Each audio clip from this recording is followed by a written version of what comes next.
Muli ngang hindi nagpakabog sa kanyang OOTD para sa Day 5 of activities ang ating Miss Universe Philippines 2023 representative na si Michelle Marquez D.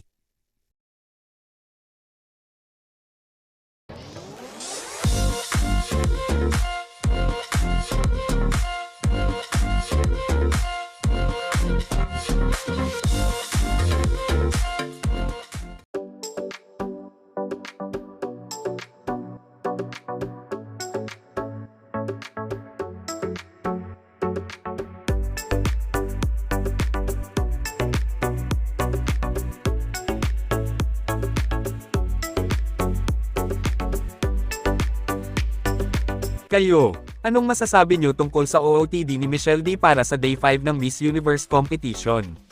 At kung ano ang inyong komento at saloobin, just comment down below at babasahin natin yan at pag-uusapan natin para sa ating susunod na video.